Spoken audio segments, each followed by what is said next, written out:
Dear students, today we will discuss a new topic, and that is very important for the competitive exam point of view. Now this topic is from mechanics, and the topic is collision between two bodies.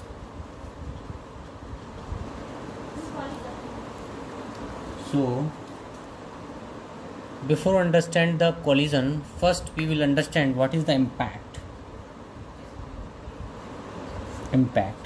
So what is the impact? When the collision occur between two bodies in very short time interval,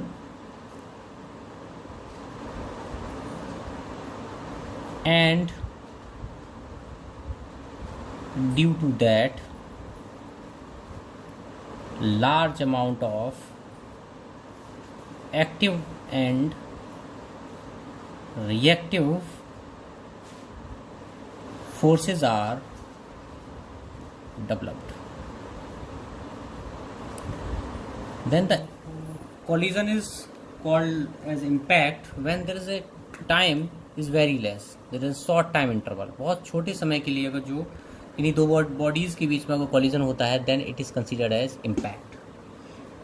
तो हम मान लेते हैं कि दो bodies हैं. One body have the mass m1, it is moving by velocity v1. Other body that have the mass m2 have the velocity v2.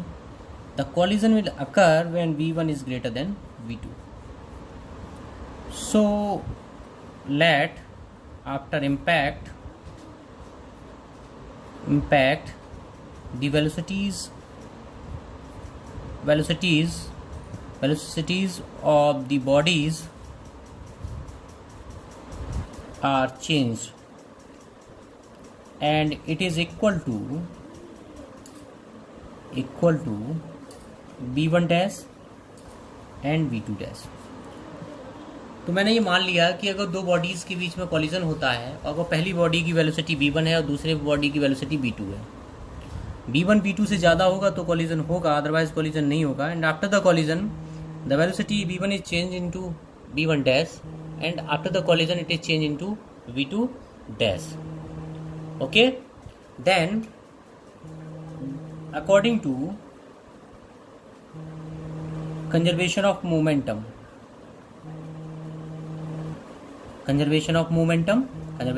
Apply कर सकते हैं. m1 v1 plus m2 v2 is equal to m1 v1 dash plus m2 v2 dash. This is the equation number 1. So there are two unknown. कौन कौन से unknown है आपको जो निकालने होते हैं? Number 1 is the v1 dash and second is the v2 dash. So there are two unknown but we have the only one equation, that is the m1 v1 plus m2 v2 equal to m1 v1 dash plus m2 v2 dash. Only momentum equation. If we want to calculate the v1 dash and v2 dash, then one more equation is required, and that equation is designed on the basis of properties of the sphere and types of collision and types of impact. So first condition is when impact is plastic.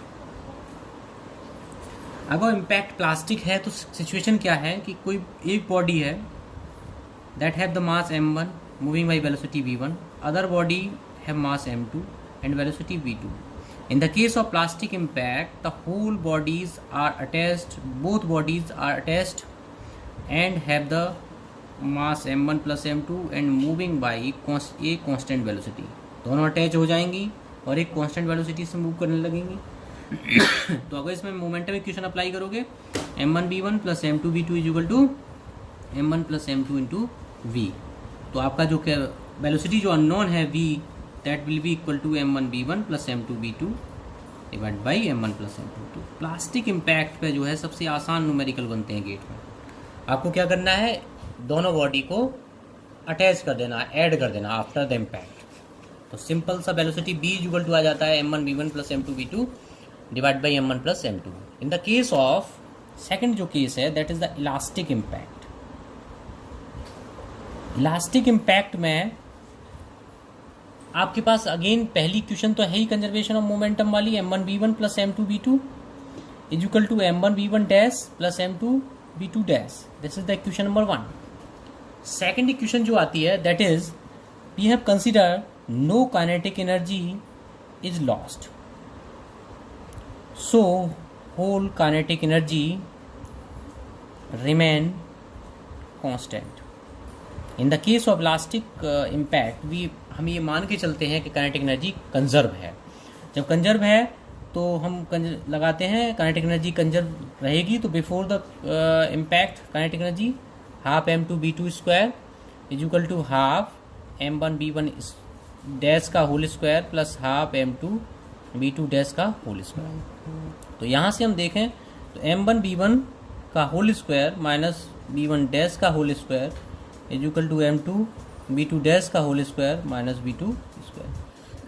इसे थोड़ा आगे और बढ़ाते हैं तो m1v1 minus v1 dash v1 plus v1 dash is equal to m2v2 dash minus v2 into v2 dash plus v2. ये equation number second. अब हम पहली वाली इक्वेशन को थोड़ा अरेंज कर लेते हैं. तो पहली वाली इक्वेशन क्या आ जाएगी, m1v1 minus v1 dash is equal to m2v2 dash minus v2. ये इक्वेशन नंबर थर्ड है. सेकंड को थर्ड से डिवाइड कर दें तो हमारे पास क्या रह जाएगा, b1 plus b1 dash is equal to b2 plus b2 dash. तो ये इंपॉर्टेंट इक्वेशन है जो आपके पास आ गई in the case of elastic collision. तो क्या है, sum of velocities of first body before impact and after impact is equal to sum of velocities of second body before impact and after impact.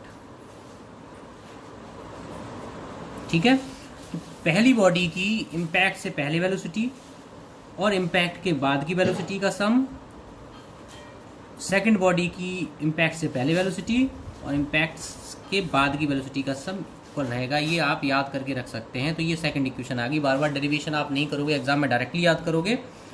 तो ये तो आपकी fourth equation हो गई. एक कंजर्वेशन ऑफ मोमेंटम हो गई, m1v1 plus m2v2 is equal to m1v1 dash plus m2v2 dash.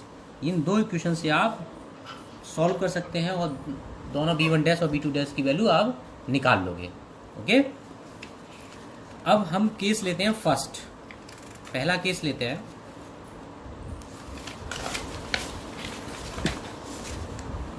When case first है हमारा, when m1 is equal to m2. अगर सिचुएशन इस तरह की है कि m1 is equal to m2 है, अगर m1 is equal to m2 है तो मोमेंटम इक्वेशन जो आपकी है इलास्टिक इम्पैक्ट के केसेस में m2v2 is equal to m1v1 dash plus m2v2 dash. अब m1 is equal to m2 है तो क्या आ जाएगा, b1 plus b2 is equal to b1 dash plus b2 dash. और आपके पास दूसरी इक्वेशन कौन सी है, b1 plus b1 dash b2 plus b2 dash.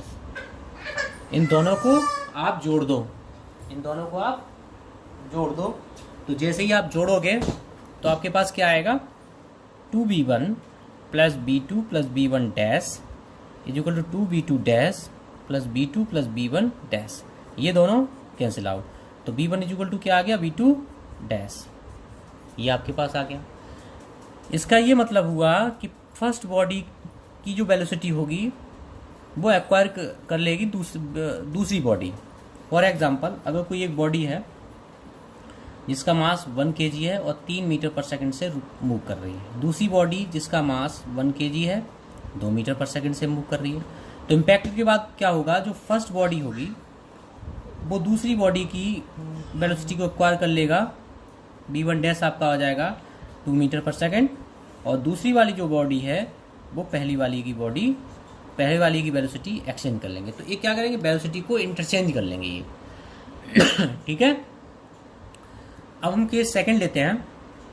Case second, when mass m2 is equal to infinite, दूसरी बॉडी का मास इनफाइनाइट है। केस क्या है, जैसे कोई अगर बॉल अर्थ पे मूव कराता है, अगर कोई बॉल अर्थ पे स्ट्राइक करती है, सपोज सर्टेन वेलोसिटी v1 से स्ट्राइक करती है, तो आफ्टर इम्पैक्ट उसकी वेलोसिटी क्या हो जाएगी। ओके, तो इस केसेस में क्या है, हम सिंपल मोमेंटम इक्वेशन अप्लाई करेंगे और अपना आंसर देखेंगे।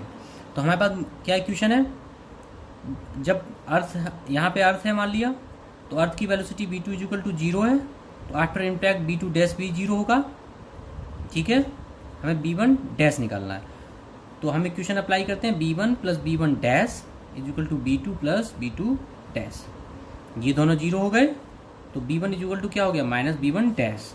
यानी कि जिस वेलोसिटी से ये आ रही है, फॉर एग्जांपल ये बॉल 3 मीटर पर सेकंड से आ रही, तो आफ्टर स्ट्राइक होने के बाद ये -3 मीटर पर सेकंड से वापस जाएगी, सेम वेलोसिटी से स्ट्राइक होके जाएगी। तो दूसरी बॉडी को जिसका मास पहले के कंपैरिजन में बहुत ज़्यादा है, तो वो उतनी ही स्पीड से वापस मूव करेगा।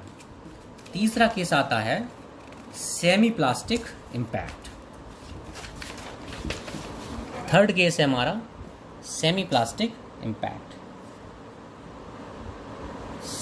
Semi elastic impact. तो ये माना गया कि कोई भी जो केस है वो पूरी तरह से इलास्टिक नहीं हो सकता, ऐसा 100% सही नहीं है कि काइनेटिक एनर्जी लॉस ही ना हो, कुछ ना कुछ काइनेटिक एनर्जी लॉस होगी। तो उस केसेस में उसे डिफाइन करने के लिए उन्होंने क्या किया, कोफिशिएंट ऑफ रेस्टिट्यूशन जो है उसे डिफाइन किया और उसके बेसिस पे उन्होंने फाइंड आउट किया। तो हम कैसे करेंगे इसके